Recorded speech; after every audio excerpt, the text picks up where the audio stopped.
Hello students, today we will discuss a very important topic, that is acidic nature of alcohol. This topic is very extremely important and as you all know alcohol is acidic in nature. वो आपको पता है क्यों? Because it has OH polar bond. अगर OH polar bond होगा तो उसकी वजह से क्या होगा? H positive ion can easily be release from the alcohol and अगर H पॉजिटिव का कोई भी सब्सटेंस लॉस करता है तो वो क्या कहलाता है? तो वो एसिड कहलाता है। बट हमने पहले भी ये डिस्कस करा था कि जो अल्कोहल होते हैं वो एसिड्स तो होते हैं but they are weakly acid, they are weak acids. वो स्ट्रॉन्ग की कैटेगरी में नहीं आते, वो आपके वीक एसिड्स की कैटेगरी में आते हैं।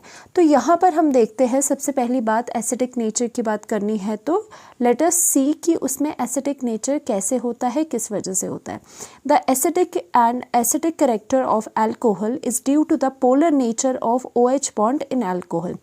अब देखो what is the general formula of alcohol? RONH।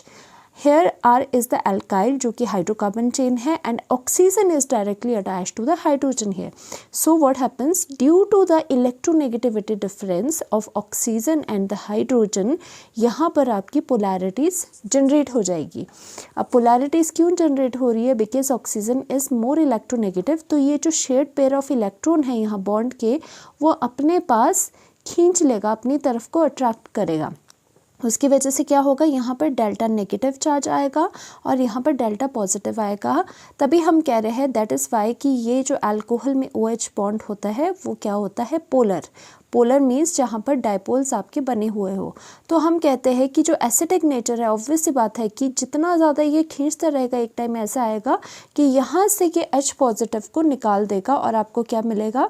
RO पर पूरा का पूरा नेगेटिव, अभी तो पार्शियल था, अब पूरा का पूरा नेगेटिव आ चुका है। ये कब हो रहा है? जब आपका ये वाले जो इलेक्ट्रॉन्स है ये इसके ऊपर ये खींच लेगा ऑक्सीजन, पूरे के पूरे इलेक्ट्रॉन्स यहाँ पर खींच लेगा तो ऑक्सीजन पर O पॉजिटिव आएगा, O नेगेटिव आएगा एंड हाइड्रोजन पर आपका क्या है? पॉजिटिव आया तो आपके पास एक प्रोटॉन निकल गया। और by the definition of acids क्या होता है? Acid is that which releases H positive ion into the solution. तो इसी वजह से यह अल्कोहल होता है। सभी अल्कोहल्स क्या होते हैं? एसिड होते हैं, एसिडिक इन नेचर होते हैं but they are weak acids. वो हम आगे करेंगे ऐसे क्यों होता है। अब देखो उसी पर आ रहा है कि ये वीक एसिड क्यों होते हैं। एसिड तो होते हैं बट इलेक्ट्रॉन रिलीजिंग ग्रुप, देखो जो अल्काइल ग्रुप है, जो ये R ग्रुप है, यहाँ पर देख लो जो ये R ग्रुप है अल्कोहल में, वो क्या है आपको पता होना चाहिए। जो अल्काइल ग्रुप्स होते हैं वो इलेक्ट्रॉन रिलीजिंग ग्रुप होते हैं, मतलब कि इलेक्ट्रॉन वो रिलीज़ करते हैं। तो यहाँ से क्या हो रहा है? ये इलेक्ट्रॉन रिलीजिंग ग्रुप है तो यहाँ से ये R जो है थ्रू प्लस I इफेक्ट, और वो भी पर्टिकुलरली प्लस I मतलब plus inductive effect. Inductive effect कौन सा होता है? थ्रू द बॉन्ड जिसमें इलेक्ट्रॉन इधर उधर खींचे जाते हैं, ये समझो आप। रेजोनेंस प्लस R जो होता है वो क्या होता है? जिसमें इलेक्ट्रॉन प्लस का मतलब डोनेट करना थ्रू द रेजोनेंस। रेजोनेंस मतलब movement, proper movement of the electron. But inductive effect में प्रॉपर मूवमेंट नहीं होती इलेक्ट्रॉन में, जस्ट शिफ्ट होता है इलेक्ट्रॉन का थ्रू द सिंगल बॉन्ड। तो ये इंडक्टिव इफेक्ट प्लस क्यों कहा गया? क्योंकि प्लस का मतलब है इलेक्ट्रॉन रिलीज करना, माइनस का मतलब है इलेक्ट्रॉन विड्रॉ करना। तो ये जो R होते हैं, ये R ग्रुप्स जो होते हैं अल्काइल ग्रुप्स होते हैं, these are electron releasing group, या फिर कह सकते हो ERG, इलेक्ट्रॉन रिलीजिंग ग्रुप होते हैं और वो रिलीज करते हैं through the plus I inductive. तो हम यहाँ पर ऐसे बना सकते हैं कि ये जो है ऑक्सीजन को इलेक्ट्रॉन रिलीज़ कर रहे हैं R ग्रुप जो इसमें ऑलरेडी प्रेजेंट है। अब देखो ऐसा क्या होगा, यहाँ पर जो R है वो कुछ भी हो सकता है, that can be methyl, that can be ethyl और प्रोपाइल, कुछ भी हो सकता है, कितनी भी बड़ी चेन हो सकती है। बट सभी जो अल्काइल ग्रुप्स होता है उसकी प्रॉपर्टी एक ही होती है, they donate electron, they are electron releasing groups, they are electron releasing in nature. अब क्या होगा कि ऑक्सीजन के साथ आपका अल्काइल ग्रुप अटैच्ड है तो ये इलेक्ट्रॉन रिलीज़ कर रहा है। तो देखो हो क्या रहा है कि R के इलेक्ट्रॉन रिलीज़ करने की वजह से जो ऑक्सीजन के ऊपर इलेक्ट्रॉन डेंसिटी है, देखो ये पार्शियल नेगेटिव तो अभी पहले से था। अब क्या हो रहा है कि यहाँ पर R जो है इसको इलेक्ट्रॉन प्रोवाइड कर रहे हैं। तो क्या होगा, ऑक्सीजन जो अभी सिर्फ और सिर्फ हाइड्रोजन से लेने की कोशिश कर रहा था इलेक्ट्रॉन्स को, अब क्या होगा कि इसकी जो इलेक्ट्रॉन्स की की रिक्वायरमेंट है वो आपके अल्काइल ग्रुप ने वो पूरी कर दी कि इसे यहाँ से भी इलेक्ट्रॉन मिल रहा है, तो क्या करेगा, ये यहाँ से इलेक्ट्रॉन खींचना थोड़ा कम करेगा। अगर ऑक्सीजन यहाँ से इलेक्ट्रॉन खींचना, हाइड्रोजन से खींचना थोड़ा बंद करेगा, तो क्या है, तो आपका उतना इजीली H पॉजिटिव नहीं निकलेगा। इसको इस तरह से समझो, ओके। और क्या होगा, इसकी वजह से यहाँ पर जो ऑक्सीजन है, ऑक्सीजन के ऊपर क्या होगी, इलेक्ट्रॉन डेंसिटी बढ़ने लगेगी। ऑक्सीजन पर इलेक्ट्रॉन डेंसिटी बढ़ने लग रही है, तो इसका मतलब क्या है, ऑक्सीजन और ज़्यादा इधर से नहीं खींचेगा। ये जो इसको इलेक्ट्रॉन की रिक्वायरमेंट है वो आपकी जो अल्काइल ग्रुप है वही पूरा कर रहे हैं। इसका मतलब क्या होगा कि ऑक्सीजन एंड हाइड्रोजन की पोलैरिटी डिक्रीज हो रही है। पोलैरिटी डिक्रीज करने का क्या मतलब है, पोलैरिटी मीन्स यहाँ पर ये जो डायपोल्स आप पोलर जो आपके यहाँ पे पोलैरिटीज़ आ रही है, आपके डायपोल आ रहे हैं, वो होती है पोलैरिटी। अब ये डायपोल आ क्यों रहे हैं, क्योंकि जब ऑक्सीजन इस बॉन्ड से इलेक्ट्रॉन को अपनी तरफ ले रहा था तभी ये पोल्स आए आपके पास। अब जब ऑक्सीजन यहाँ से इलेक्ट्रॉन ना लेने के बजाय यहाँ से भी थोड़ा थोड़ा लेगा, बट कम लेगा, क्योंकि जो ये आर है वो आपका ऑक्सीजन को इलेक्ट्रॉन दे रहा है, इलेक्ट्रॉन प्रोवाइड कर रहा है, तो ये ऑक्सीजन को इलेक्ट्रॉन्स मिल रहे हैं। तो यहाँ पर क्या हो जाएगा, इस वजह से ऑक्सीजन एंड हाइड्रोजन का बॉन्ड, जो बॉन्ड पहले पोलर था वो पोलर कम हो जाएगा, पोलैरिटी कम हो जाएगी उस OH बॉन्ड की। तो अगर OH बॉन्ड की पोलैरिटी कम हुई, पोलैरिटी का मतलब कि यहाँ पर ये अलग होना, ऑक्सीजन एंड हाइड्रोजन का अलग होना इम्पॉसिबल हो जाएगा, क्योंकि ऑक्सीजन एंड हाइड्रोजन कब अलग हो रहे हैं, जब यहाँ से पूरी तरह इलेक्ट्रॉन ऑक्सीजन ले लेता है। अब ये ऐसा नहीं करेगा, तो इसी वजह से एक ये रीज़न है, it is one of the reason. और दूसरा भी बताऊंगी जो कि बहुत इंपॉर्टेंट रीज़न है, थ्रू द जो आपका इसका अल्कोक्साइड बनेगा उसकी स्टेबिलिटी से भी बताना है। तो देख के बाय लुकिंग ऑन द ये जनरल फार्मूला आप ये बता सकते हो कि यहाँ से ये इलेक्ट्रॉन रिलीजिंग ग्रुप है, ऑक्सीजन पर इलेक्ट्रॉन डेंसिटी बढ़ाएगा, उसकी वजह से OH बॉन्ड जो पहले पोलर होना चाहिए था ज़्यादा, वो उतना पोलर नहीं होता है। वो आपको मैंने बता दिया, बिकॉज R क्या है, इलेक्ट्रॉन रिलीजिंग ग्रुप है, वो ऑक्सीजन को इलेक्ट्रॉन प्रोवाइड कर रहे हैं। सो यहीं पे ये भी लिखा है, hence polarity of OH bond decreases, so acidic strength also decreases. यही रीज़न है कि जो अल्कोहल्स है वो क्या है, वो कम एसिडिक होते हैं इन नेचर, ठीक है। तो यहाँ पर ये भी लिख सकते हैं कि alcohols are less acidic in nature, मतलब कंपैरेटिवली देखा जाए तो ये लेस एसिडिक होते हैं, एसिडिक तो होते हैं बट लेस एसिडिक होते हैं, या फिर आप लिख सकते हो वीक एसिड्स होते हैं। अगर एसिड है ये तो भी वो वीक एसिड्स होते हैं। नाउ अब बात करते हैं हम यहाँ पर primary alcohol, secondary alcohol and tertiary alcohol की। अब कंपैरिजन जो एसिडिक स्ट्रेंथ पे करना है वो करना है हमने primary 1 degree, 2 degree and 3 degree में। तो देखो सबसे पहले प्राइमरी अल्कोहल क्या होता है, जिसमें OH ग्रुप के साथ वाला जो कार्बन है, देखो ये OH ग्रुप है, इसके साथ वाला जो कार्बन है that should be the 1 degree. अब ये कार्बन मैंने पहले भी आपको बताया था, जो 1 डिग्री, 2 डिग्री एंड 3 डिग्री होता है वो मेनली क्या होता है, वो कार्बन को डिनोट करता है, वो कार्बन 1 डिग्री होता है। तो मतलब OH जो आपका कोई भी ग्रुप है उसके साथ जो इमीडिएट जो कार्बन है, अगर उसका जो डिग्री है वो 1 डिग्री है, तो पूरा जो अल्कोहल कहलाता है वो primary alcohol, that means 1 degree alcohol कहलाता है। तो ये वाला जो कार्बन है ये 1 डिग्री कैसे है, क्योंकि इस कार्बन के डायरेक्टली अटैच सिर्फ एक ही कार्बन अटैच्ड है इस कार्बन के, ओके क्योंकि इस कार्बन के साथ सिर्फ एक ही कार्बन जुड़ा है, तो ये प्राइमरी हो गया। ये सेकेंडरी क्यों है, क्योंकि इस कार्बन, अब कार्बन क्या देखना है, कार्बन तो हमने ये वाला देखना है 2 डिग्री कार्बन। ये क्यों है, क्योंकि इस कार्बन के साथ 1 and 2 आपके क्या है, कार्बन से अटैच्ड है, तो ये 2 डिग्री सेकेंडरी यानी कि सेकेंडरी अल्कोहल हो गया। 3 डिग्री में क्या होता है, इस कार्बन को फिर से देखो, ये कार्बन 1, 2 and 3 कार्बन के साथ फर्दर अटैच्ड है, तो क्या होगा, this is the 3 degree carbon, और होल जो मॉलिक्यूल होगा दैट वुड बी 3 डिग्री यानी कि टर्शियरी अल्कोहल। अब देखो, अब हमने क्या देखना है, एसिडिक नेचर देखना है कि कौन एसिडिक होगा। वैसे तो हमें ओवरऑल पता है कि जो अल्कोहल्स होते हैं वो वीक एसिड्स होते हैं, बट कंपैरिजन करना है हमने इन तीनों में। अब देखो, वही फंडा जो था सबसे इम्पॉर्टेंट, इलेक्ट्रॉन रिलीजिंग ग्रुप वाला। जितने इलेक्ट्रॉन रिलीजिंग ग्रुप ज़्यादा हो गए आपके, उतना क्या होगा, एसिडिक स्ट्रेंथ, एसिडिक जो स्ट्रेंथ है आपके अल्कोहल की वो कम होगी, क्योंकि पहले ही आपको करवाया गया है। या तो ऐसे कह लो कि ये इलेक्ट्रॉन रिलीजिंग ग्रुप है, ऑक्सीजन पर इलेक्ट्रॉन डेंसिटी आपकी क्या करता है, बढ़ाता है। या फिर एक प्रॉपर रीज़न जो है, जो कि आपको याद रखना है हमेशा, वो अभी हम आगे करने वाले। सबसे पहले तो रिजल्ट याद रखो कि जो प्राइमरी अल्कोहल्स होते हैं 1 डिग्री, वो ज़्यादा एसिडिक होते हैं देन 2 डिग्री देन 3 डिग्री। एक रीज़न तो यहाँ पर ये है कि जो आर है, इलेक्ट्रॉन रिलीजिंग ग्रुप है, वो यहाँ पे कम है। इसकी वजह से क्या हो रहा है, ये ऑक्सीजन क्या है, ऑक्सीजन एंड हाइड्रोजन जो बॉन्ड है वो ज़्यादा पोलर हो रहा है। अब यहाँ पर क्या है, ज़्यादा 2 आर ग्रुप बढ़ गए जो कि इलेक्ट्रॉन रिलीज़ करेंगे। जैसे यहाँ पर देखो, एक आर ग्रुप है तो ये क्या करेगा, इलेक्ट्रॉन रिलीज़ करेगा। 2 आर ग्रुप है तो ये क्या करेंगे, दोनों आर ग्रुप इलेक्ट्रॉन रिलीज़ करेंगे। यहाँ 3 आर ग्रुप इलेक्ट्रॉन रिलीज़ करेंगे, ऑक्सीजन को इलेक्ट्रॉन रिच बनाएंगे, और इसी वजह से क्या होगा कि यहाँ से H पॉजिटिव निकलना मुश्किल हो जाएगा। ये तो थी एक रीज़न। दूसरा रीज़न जो इम्पोर्टेंट है वो हमें यहाँ देखना है। देखो, जो अबव हमने ये ट्रेंड करा उसे एक्सप्लेन ये थ्योरी करती है जो है एल्कोक्साइड की स्टेबिलिटी।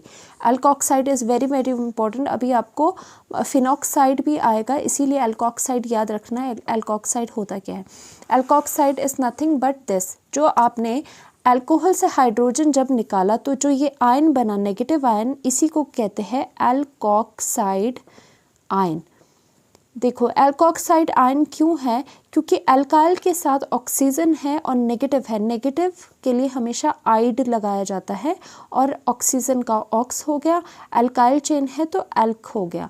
अगर फिनॉक्साइड आयन होगा, अगर आपका फिनोल होगा, बेंजीन के ऊपर ऑक्सीजन और उस पर नेगेटिव होगा, अगर सपोज यहाँ पर क्या होता, बेंजीन रिंग लगी होती तो क्या होता, उसका नाम फिनॉक्साइड आयन, क्योंकि फिनाइल रिंग लगी होती है। अब वो हम आगे करेंगे जब फिनोल की एसिडिक नेचर करेंगे। तो यहाँ पर अब क्या करना है, 1 डिग्री 2 डिग्री एंड 3 डिग्री का कंपैरिजन जो हमने ऊपर देखा था उसको एक्सप्लेन करा है कि क्यों 3 डिग्री ज़्यादा एसिडिक होते हैं alcohols than 2 degree than 3 degree. देखो, यहाँ पर हमने बनाना है इसका अल्कोक्साइड, मतलब हर एक में से H पॉजिटिव रिलीज़ करवाना है। तो यहाँ पर रिलीज़ कर दिया H पॉजिटिव। अब क्या होगा, जो काउंटर आयन बचा, जो नेगेटिव वाला बचा, वो क्या होता है, वो अल्कोक्साइड आयन होता है। हमेशा याद रख लो, अल्कोक्साइड ये होते हैं R ग्रुप, उसके साथ ऑक्सीजन, ऑक्सीजन के ऊपर नेगेटिव। अब क्या होगा, जिसका अल्कोक्साइड आयन जितना स्टेबल होगा वो रिएक्शन आगे की तरफ ज़्यादा इजीली जाएगी। आगे की तरफ हमें रिएक्शन क्यों ले जानी है, बिकॉज़ आगे की तरफ जाने पर ही हमें H पॉजिटिव रिलीज़ हो रहा है। और आपको पता है एसिडिक नेचर क्या होता है कि कोई भी चीज़ स्ट्रॉन्ग एसिड कब होती है, अगर वो जितने जल्दी H पॉजिटिव आयन को रिलीज़ करे। तो इसका मतलब अगर ये है 1 डिग्री अल्कोहल है, उसको अगर स्ट्रॉन्ग एसिड बनना है तो उसको बहुत जल्दी यहाँ से हाइड्रोजन को तोड़ के हाइड्रोजन को रिलीज़ करवाना पड़ेगा, मतलब रिएक्शन को आगे जाना पड़ेगा।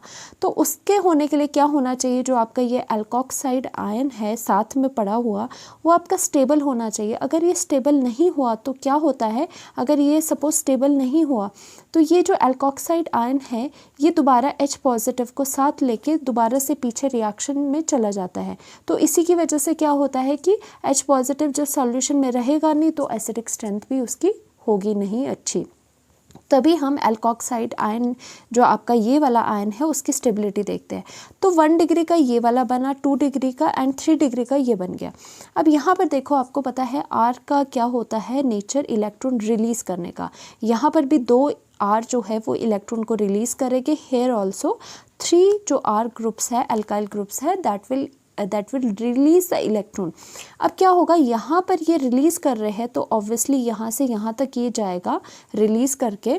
तो यहाँ पर देखो ऑक्सीजन पर ये इस केस में जहाँ पर कि 3 R ग्रुप्स लगे हैं, हम यहाँ पर देखते हैं इलेक्ट्रॉन रिलीज़ हो रहे हैं और ऑक्सीजन पे क्या हो रहा है, इलेक्ट्रॉन की जो नेगेटिव जो डेंसिटी है, इलेक्ट्रॉन चार्ज या फिर नेगेटिव चार्ज डेंसिटी या फिर इलेक्ट्रॉन्स की जो डेंसिटी है ऑन द ऑक्सीजन जो है वो बढ़ रही है। और वैसे भी आपको पता होना चाहिए हमेशा जब डिस्पर्जन ऑफ चार्ज होता है, चार्ज फ्लो होता है, वो ज़्यादा बेटर होता है। सिनेरियो हमेशा ऑर्गेनिक केमिस्ट्री में ये याद रखो, जब चार्ज फ्लो हो रहा होता है यानी कि डिस्पर्जन ऑफ चार्ज हो रहा होता है, चार्ज फ्लो कर रहा होता है, तो वो ज़्यादा स्टेबल होती है वो सिचुएशन, रैदर कि जब चार्ज अकोम्युलेट हो जाता है। एक हद तक तो ठीक है, अगर बहुत ज़्यादा चार्ज कहीं पर जमा हो रहा है तो वो सिनेरियो हमेशा आपको याद रखना है कि वो लेस स्टेबल केस होगा। तो वैसे ही यहाँ पर हुआ।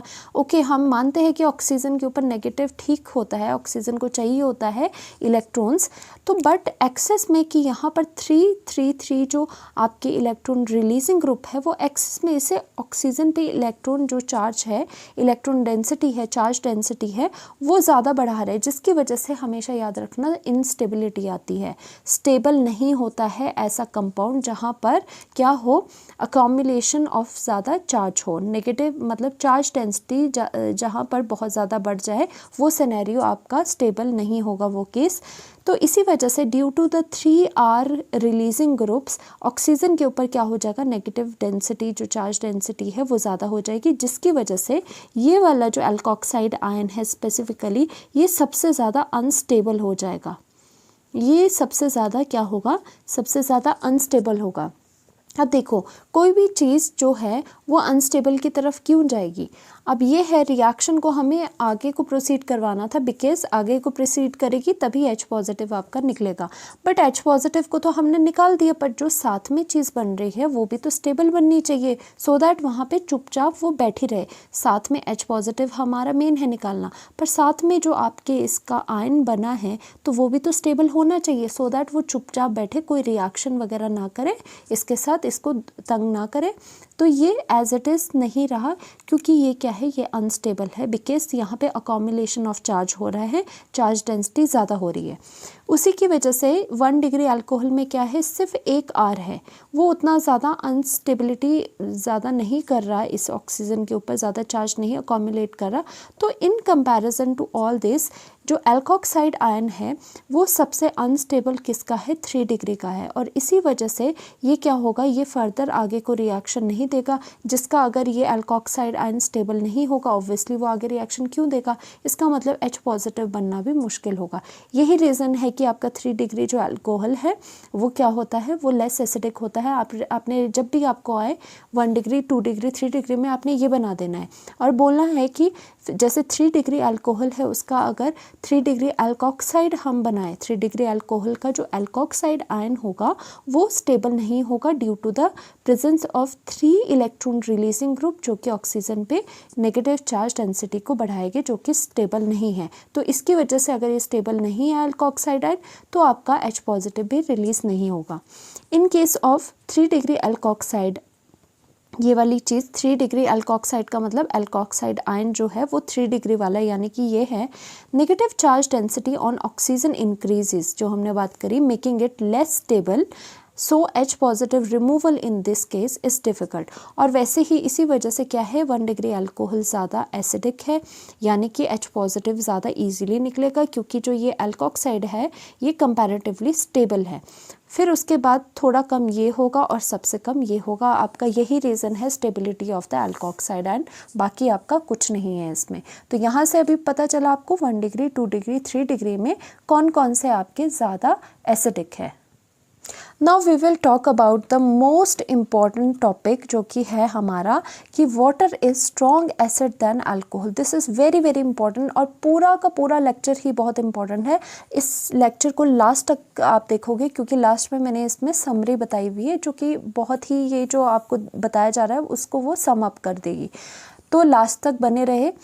Now water is strong acid than alcohol, ये याद रखना। अभी तो हम अल्कोहल के ही आपस में कर रहे थे 1 डिग्री 2 डिग्री 3 डिग्री में कंपैरिजन्स।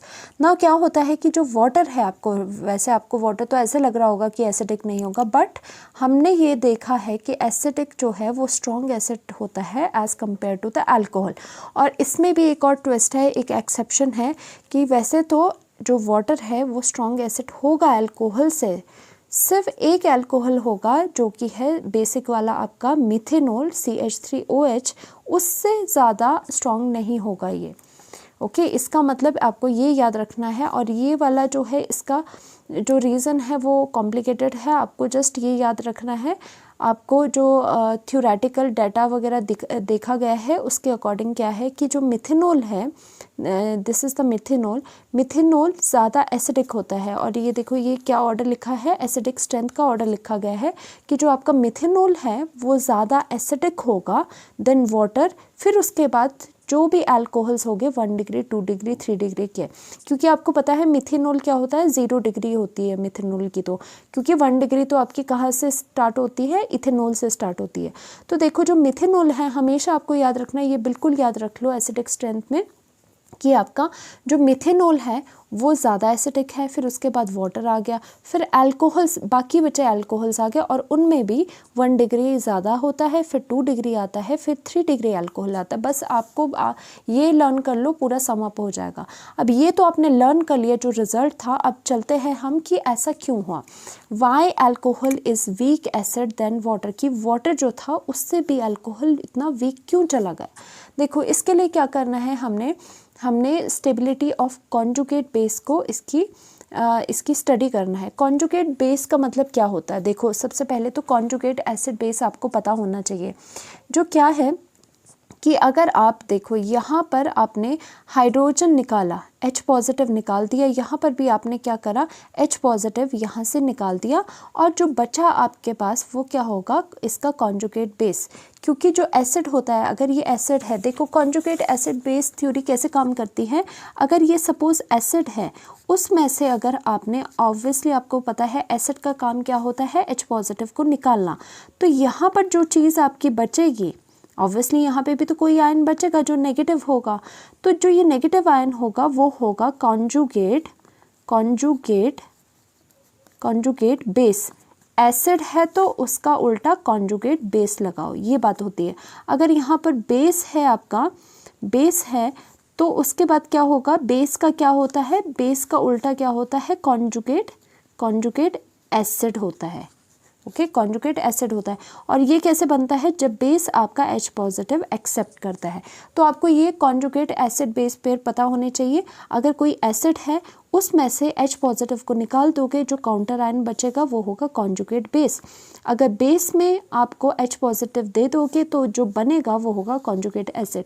देखो जो कॉन्जुगेट एसिड बेस पेयर होते हैं, ये एसिड है, ये उसका कॉन्जुगेट बेस है, इसमें सिर्फ फ़र्क क्या होता है, सिर्फ एक H पॉजिटिव का फ़र्क होता है।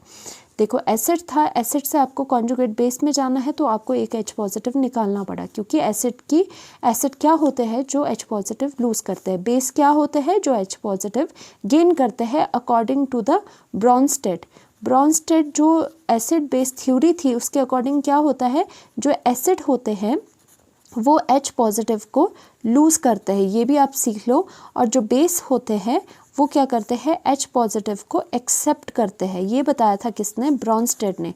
तो वही चीज़ जो है एसिड बेस, जो कॉन्जुगेट बेस है, एसिड है, उनमें ये लागू होती है। तो वही चीज़ हमने यहाँ पर करी कि इसका H पॉजिटिव निकाल दिया, तो अगर ये एसिड है तो ये क्या होगा, ऑब्वियसली ये कॉन्जुगेट बेसिस हो गए। तो यही हमने स्टेबिलिटी ऑफ कॉन्जुगेट बेस कहो या फिर काउंटर आयन कहो, उनकी स्टेबिलिटी देखनी है। जैसे पीछे हमने देखी थी 1 डिग्री 2 डिग्री 3 डिग्री अल्कोहल में हमने क्या किया था, एल्कोक्साइड जो बन रहे थे H पॉजिटिव के साथ जो आयन बन रहे थे उनकी स्टेबिलिटी देखी थी।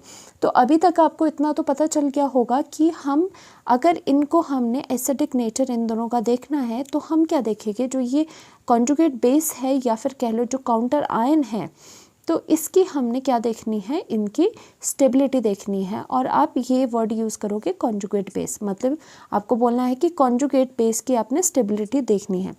तो बताओ मुझे, इनमें से एक में हाइड्रोक्साइड बना, एक में कॉन्जुगेट बेस क्या बना, एल्कोक्साइड आयन। अब मुझे बताओ दोनों में से स्टेबल कौन सा है। यहाँ पर ऑक्सीजन के साथ एक हाइड्रोजन है और यहाँ पर ऑक्सीजन के साथ R ग्रुप लगा है, जो आपको पता है अगेन R ग्रुप होता है इलेक्ट्रॉन रिलीजिंग ग्रुप। तो R का काम क्या होगा, अब ऑक्सीजन पे चार्ज को अकोमुलेट करेगा, मतलब चार्ज डेंसिटी को बढ़ाएगा। और हमें हमेशा पता है accumulation of charge leads to instability. तो यहाँ पर तो हाइड्रोजन है, हाइड्रोजन तो ऐसा कुछ कर नहीं रहा। देखो यहाँ पर OH है जो हाइड्रोक्साइड आयन है, यहाँ पर क्या है, इस तरह से हाइड्रोक्साइड आयन को बनाते हैं हम। हाइड्रोजन का तो कोई कैरेक्टरिस्टिक नहीं होता इलेक्ट्रॉन रिलीजिंग का। ऑन द अदर हैंड जो एल्कोक्साइड आयन है उसका होता है, उसमें जो एल्काइल ग्रुप है उसका नेचर होता है इलेक्ट्रॉन रिलीजिंग ग्रुप होता है, ये इलेक्ट्रॉन रिलीज करने का। उसकी वजह से यहाँ पर जो है चार्ज डेंसिटी बढ़ जाएगी, मतलब अकोमुलेशन ऑफ चार्ज होगा, and accumulation of charge leads to instability. तो ये जो होगा ये लेस स्टेबल बनेगा आपके पास, जो ये आयन होगा यानी कि आपका कॉन्जुगेट जो बेस है ये लेस स्टेबल होगा। और ये क्या है, दिस इज हाइड्रोक्साइड जो आयन है ये आपका मोर स्टेबल होगा। ये क्या होगा आपका मोर स्टेबल होगा। तो ऑब्वियसली जो मोर स्टेबल है, अगर ये आगे वाली चीज़, अगर ये कॉन्जुगेट बेस आपके स्टेबल बन रहे हैं तो रिएक्शन ऑब्वियसली आगे को चले जाएगी। इसी वजह से जो आपका वाटर है, दिस इज़ द वाटर, इसी वजह से जो वाटर है वो ज़्यादा आपका एसिडिक होता है। ओके वो आपका ज़्यादा एसिडिक होता है, क्योंकि आप बोल सकते हो क्योंकि ये जो वाटर है उसका जो कॉन्जुगेट बेस है वो ज़्यादा स्टेबल होता है than that of the alkoxide ion. So we note that due to presence of R group it will release electron toward the oxygen due to increase charge density on the oxygen. Okay alkoxide ion is less stable. On the other hand, in hydroxide ion, only hydrogen is attached to oxygen and does not increase its charge density. मतलब oxygen पे ये charge को बढ़ाने नहीं देगा, ज़्यादा बढ़ेगा नहीं वहाँ charge. So OH negative hydroxide जो आयन है वो स्टेबल होगा than in comparison to the alkoxide. अगर ये स्टेबल हो गया तो ऑब्वियसली ये आगे को रिएक्शन फेवर करेगा, मतलब H पॉजिटिव का टूटना ये ज़्यादा फेवर करेगा। इसी वजह से वाटर क्या होता है, ज़्यादा एसिडिक होता है then the alcohol. And hydroxide ion जो है इज स्टेबल देन, और ये भी आपको याद रखना है, ये तो पता ही चल गया कि जो हाइड्रोक्साइड आयन है वो आपका स्टेबल है अल्कोक्साइड आयन से, बिकॉज यही एक इंडिकेशन है कि ये electron withdrawing electron releasing group है और अकोमुलेशन ऑफ चार्ज करवाएगी, जो कि इनस्टेबिलिटी आती है। यहाँ तक होपफुली आपको क्लियर हो गया होगा। एक तो वो वे था जिसमें कि आपने कॉन्जुगेट बेस की जो था एल्कोक्साइड एंड हाइड्रोक्साइड आयन, उसकी स्टेबिलिटी देखी थी, उससे भी आप बता सकते हो कि वाटर क्यों ज़्यादा एसिडिक हुआ। और दूसरा आपके पास जो एनसीईआरटी में है, ये करके जाना है आपको, एनसीईआरटी में और क्या बताया गया है, जो कॉन्जुगेट एसिड बेस पेयर के थ्रू ये समझाया गया है कि वाटर क्यों एसिडिक है अल्कोहल से, वो भी हमें पढ़ना है अभी। देखो ब्रॉन्स्टेड के अकॉर्डिंग एसिड बेस की डेफिनेशन क्या होती है।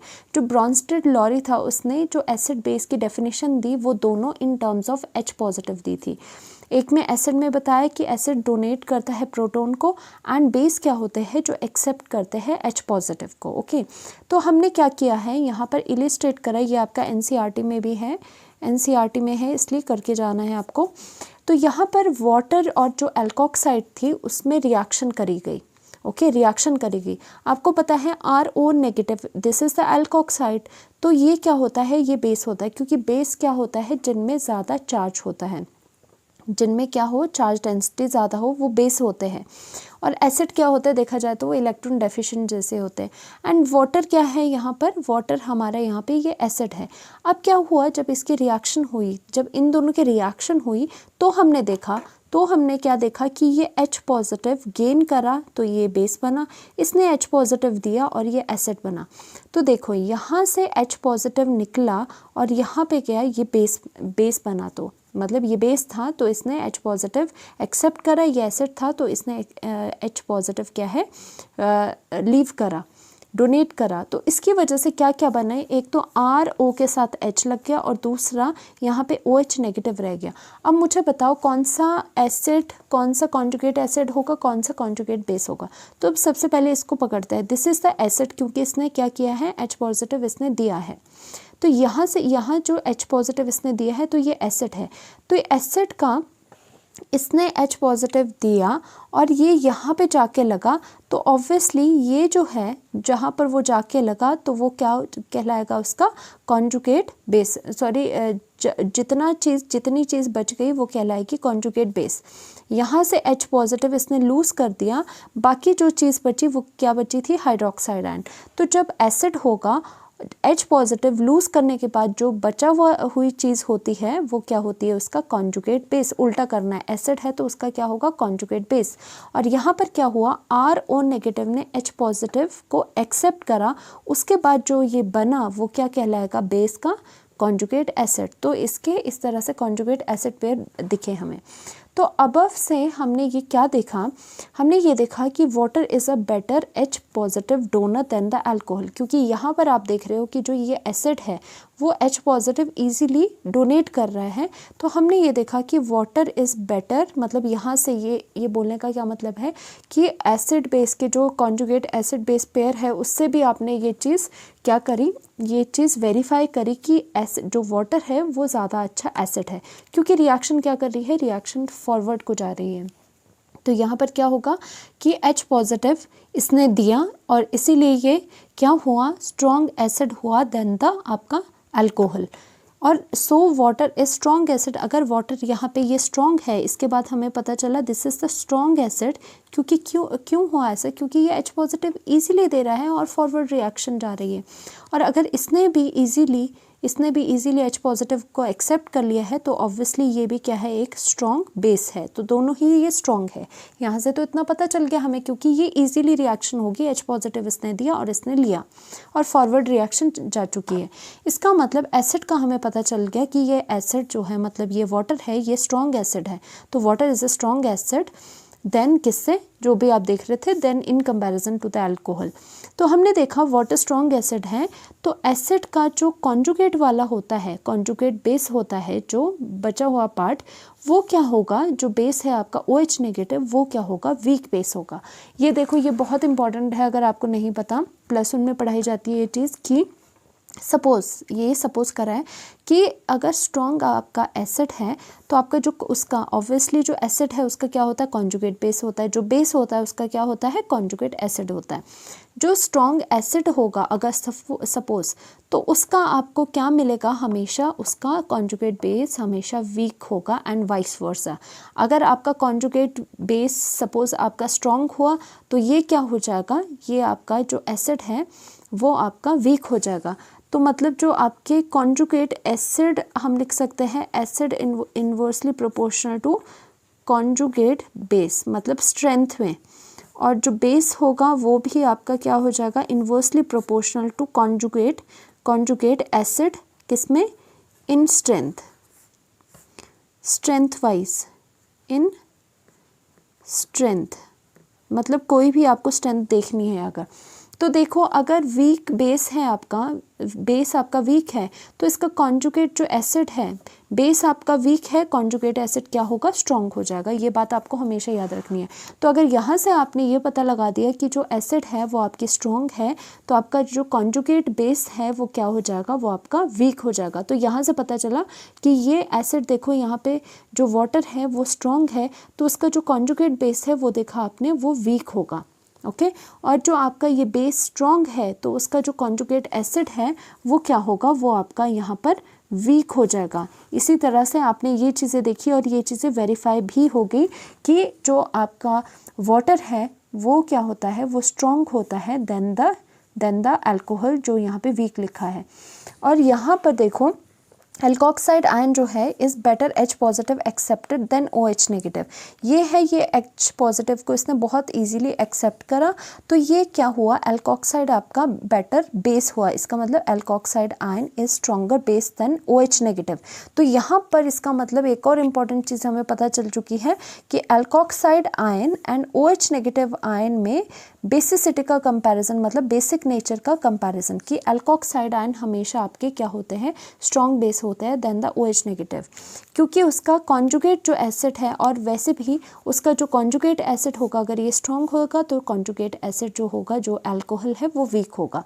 तो यही से मतलब ये इस थ्योरी से भी आपका पता चल गया कि क्यों वाटर स्ट्रॉन्ग होता है, अल्कोहल आपका वीक होता है। और इन एडिशन आपको एक और चीज़ पता चल गई कि यहाँ पर लिखा गया है कि ऑल एल्कोक्साइड आयन, मतलब RO नेगेटिव जहाँ पर लिखा हो वो आपके, ये देखो ये नेगेटिव वाले बेस तो होते हैं, बट जो पर्टिकुलरली एल्कोक्साइड आयन होते हैं वो स्ट्रॉन्गर बेस होते हैं देन द हाइड्रोक्साइड आयन, हमेशा याद रखना। और एक्सेप्शन क्या है, CH3O नेगेटिव, ये तो हमेशा एक्सेप्शन रहेगा। इसका मतलब एक्सेप्शन का क्या है कि जो ये मिथॉक्साइड आयन है वो वीकर होगा देन OH नेगेटिव, क्योंकि ये एक्सेप्शन में चला गया। डोंट वरी अगर मेस्ड अप हो रहा है, लास्ट में पूरी समरी लिखी गई है, पूरा कंपैरिजन किया गया है, बस आपको एक चीज़ लर्न करनी है, लास्ट में पूरी समरी लिखी गई है। बस अभी समझ लो कि ऐसा क्यों हुआ, क्योंकि हमने देखा, एक चीज़ याद रखो कि अगर वाटर है, वाटर अगर स्ट्रॉन्ग है, ऐसे याद रखो, वाटर अगर स्ट्रॉन्ग है तो वाटर के से निकला हुआ जो OH नेगेटिव है कॉन्जुगेट बेस, ऑब्वियसली उसको वीक होना है, या तो एक होगा स्ट्रॉन्ग, दूसरे को वीक होना होगा। अगर वाटर स्ट्रॉन्ग एसिड है तो OH नेगेटिव वीक बेस होगा, ये बात ध्यान में रख लो। और उसी तरह से अगर अल्कोहल वीक एसिड है तो उसका जो कॉन्जुगेट बेस होगा ये वाला, तो वो स्ट्रॉन्ग बेस होना ही होना है। तो हमने यही लिखा, तो ये भी इम्पॉर्टेंट है, ये NCERT में भी। इसका मतलब अगर ऐसी बात है तो सोडियम इथॉक्साइड, मतलब यहाँ पे अगर इसके साथ Na लगा दो, sodium ethoxide is stronger base than sodium hydroxide, क्योंकि आपको पता है जो इथॉक्साइड मतलब एल्कोक्साइड है वो हमेशा स्ट्रॉन्गर बेस रहेगे देन योर हाइड्रोक्साइड। तो आपको ये चीज़ याद रखनी है इसमें। नाउ कम्स द समरी, आपको बिल्कुल ही मेस्ड अप हो गया होगा। देखो अब क्या बोला गया है कि एसिडिक नेचर, इसकी वजह से हमने कंक्लूड क्या करा कि जो एसिडिक स्ट्रेंथ ऑर्डर है वो क्या है, वो सबसे पहले आपका मिथेनॉल ज़्यादा एसिडिक होता है, और ये क्या है, दिस इज़ द एक्सेप्शन, ये एक्सेप्शन है, ये आपको ऐसे ही याद रखना है कि मिथेनॉल एक्सेप्शन है, उसकी एसिडिक स्ट्रेंथ ज़्यादा होती है वाटर से, ओके। और आपको ये पता है वाटर ज़्यादा एसिडिक होता है अल्कोहल से, और अल्कोहल को भी हम कंपैरिजन में लाए तो 1 डिग्री अल्कोहल आपका स्ट्रॉन्ग होगा, फिर 2 डिग्री होगा, फिर 3 डिग्री होगा, और उसके बाद इन एडिशन आपके ये जो है अल्काइंस है, ट्रिपल बॉन्ड वाले भी थोड़ा एसिडिक करेक्टर शो करते हैं, फिर वो आते हैं, फिर अमीन आते हैं, फिर यहाँ पे RH का मतलब एल्केन्स है, फिर यहाँ पे डाई हाइड्रोजन है HH वाला बॉन्ड। अब देखो यहाँ पर ये क्यों होता है, जो आपका अल्काइन है वो भी क्यों एसिडिक नेचर शो कर रहा है, यहाँ पे क्यों हम कंपैरिजन इसका कर रहे हैं, बिकॉज ये जो हाइब्रिडाइजेशन है ट्रिपल बॉन्ड होने की वजह से ये sp है, और आपको पता है S करेक्टर इसमें सबसे ज़्यादा होता है sp हाइब्रिडाइजेशन में। S character directly proportional to क्या होता है, इलेक्ट्रोनेगेटिविटी। S करेक्टर जितना ज़्यादा जिस कार्बन का, उसकी इलेक्ट्रोनेगेटिविटी उतनी ज़्यादा।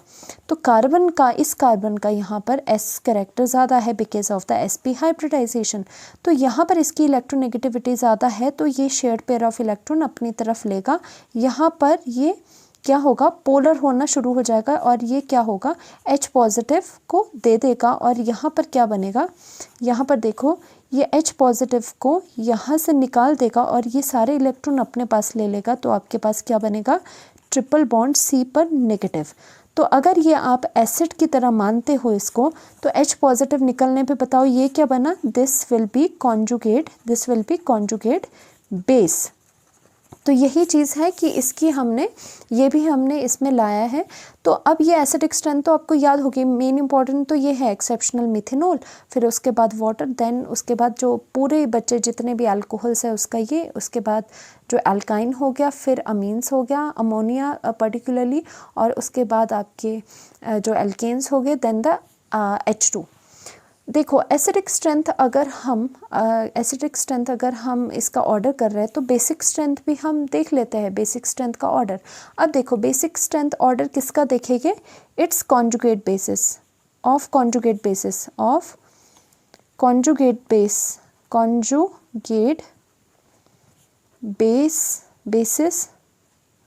Of above. जो ऊपर आपने अभी लिखे हैं उसके अगर आप कॉन्जुगेट बेसिस बनाओ, कॉन्जुगेट बेस से इतना डरा मत करो, कैसे बनेगा, अगर ये आपके एसिड है, क्योंकि एसिडिक स्ट्रेंथ है, एसिड अगर ये है तो इन एसिड से एसिड की टेंडेंसी क्या होती है, H पॉजिटिव को बाहर निकालना। H पॉजिटिव को हर एक से निकाल दो और जो नेगेटिव वाला पार्ट बना वो क्या आपका बनेगा, कॉन्जुगेट बेस। अब उन्हीं कॉन्जुगेट बेसिस की आपने क्या करनी है, बेसिक स्ट्रेंथ, यहाँ पे तो एसिडिक स्ट्रेंथ थी, अब उनकी बेसिक स्ट्रेंथ कंपेयर करनी है। और ये बता दूँ मैं, ये दोनों ही इम्पॉर्टेंट है, ये जो दोनों ऑर्डर हैं आपके, these are very very important, ये आपके इम्पॉर्टेंट है ये, क्योंकि पूरी समरी यही है। अब जो ये एसिड थे उसके जो कॉन्जुगेट बेस निकले, मतलब जो H पॉजिटिव को निकालने के बाद बचा हुआ जो आयन नेगेटिव वाला होगा वो हमने सबका यहाँ लिख लिया। अब हमने इसकी जो स्ट्रेंथ देखनी, ऑब्वियसली एसिडिक स्ट्रेंथ तो देखिए कि नहीं, ये सभी बेस है बचे हुए H पॉजिटिव को, जब इन सब में से H पॉजिटिव को निकाला तो जो नेगेटिव पार्ट बचा वो हमने लिख लिया, ऐसे समझो। अब उन नेगेटिव पार्ट के आपस में बेसिक स्ट्रेंथ देखनी, क्योंकि ये नेगेटिव वाले क्या होते हैं, बेस होते हैं, तो कंपैरिजन हम किसका करेंगे, बेस का करेंगे। तो वैसे ही क्या आता है, देखो यहाँ पर कि वही बात आ जाती है कॉन्जुगेट एसिड बेस की।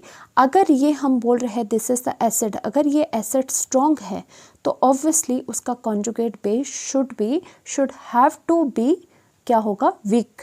तो इसका मतलब इसका कॉन्जुगेट बेस हमने ये लिखा है, तो अगर ये स्ट्रॉन्ग बोल रहे हैं इसे, तो it's conjugate base should be weak. इसका मतलब जो मिथेनॉल को हम बड़े आराम से कह रहे थे कि भाई एक्सेप्शनल केस है और एसिडिक जो करैक्टर है, एसिडिक स्ट्रेंथ है वो ज़्यादा होती है इसकी सबसे, इन सबसे, तो वहीं पर जब उसके कॉन्जुगेट बेस की स्ट्रेंथ, बेसिक स्ट्रेंथ देखी गई तो वो बहुत कमज़ोर था। तो इसका मतलब मिथॉक्साइड आयन सबसे वीक आपका इसकी बेसिक स्ट्रेंथ होती है। फिर हाइड्रोक्साइड भी लेस बेसिक होता है देन द एल्कोक्साइड, वही हमने पीछे भी पढ़ा था। तो देखो समरी में यहाँ पे पूरा लिखा है, इसलिए आपको ये लर्न करके जाना है कि जो हाइड्रोक्साइड आयन है वो लेस बेसिक है।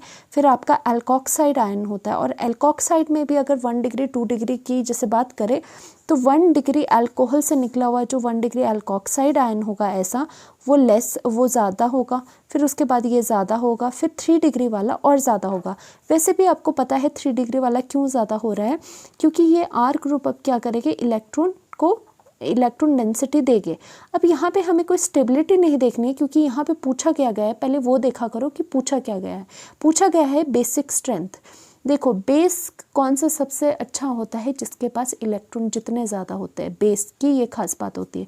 तो यहाँ पे जब ऑक्सीजन के ऊपर इलेक्ट्रॉन की अकोमोडेशन कर रहे हैं तो ऑब्वियसली बात है, इसमें तो अंडरस्टूड है, आप अंडरस्टैंडिंग होनी चाहिए कि जितनी ज़्यादा इलेक्ट्रॉन डेंसिटी उतना अच्छा बेस। तो यहाँ पे सबसे ज़्यादा इलेक्ट्रॉन डेंसिटी प्रोवाइड हो रही है, तो इसका मतलब 3 डिग्री एल्कोक्साइड आयन, और एल्कोक्साइड आयन जो कि बेस है वो this is the strong base among these.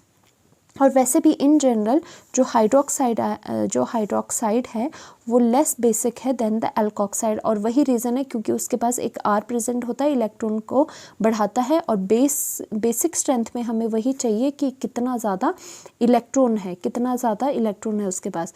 और उसके बाद यही आएगा, इसके बाद ये उससे ज़्यादा ये आ जाएगा, उससे ज़्यादा NH2 नेगेटिव, और सबसे ज़्यादा जो होगा H नेगेटिव। इस तरह से आपका बेसिक करैक्टर इस तरह से डिपेंड करता है, मतलब वो बिल्कुल उसका उल्टा हो जाता है। और ये जस्ट ये है ड्यू टू दैट थिंग कि एसिड अगर स्ट्रॉन्ग है तो उसका कॉन्जुगेट बेस क्या हो जाएगा, वीक हो जाएगा, एंड वाइस वर्सा। हमेशा दोनों में से देखो जो दो पेयर हैं एसिड एंड कॉन्जुगेट बेस है, देखो जैसे एसिड है और उसका जो कॉन्जुगेट एसिड का क्या हो जाएगा, कॉन्जुगेट बेस, और जो बेस होगा उसका क्या होगा, कॉन्जुगेट एसिड। और ये कैसे बना है, एसिड का काम क्या होता है, H पॉजिटिव निकालना, बेस का काम क्या होता है, H पॉजिटिव को एक्सेप्ट करना। तो जो अगर एसिड ज़्यादा स्ट्रॉन्ग है तो conjugate base have to be weak, and अगर बेस आपका स्ट्रॉन्ग है then the conjugate acid have to be क्या, वीक। तो इस तरह से ये चीज़ें चलती हैं और ये दोनों आप बिल्कुल लर्न कर लोगे। सो आज के लेक्चर में इतना ही। Thank you so much. कोई डाउट हो तो पूछ लेना।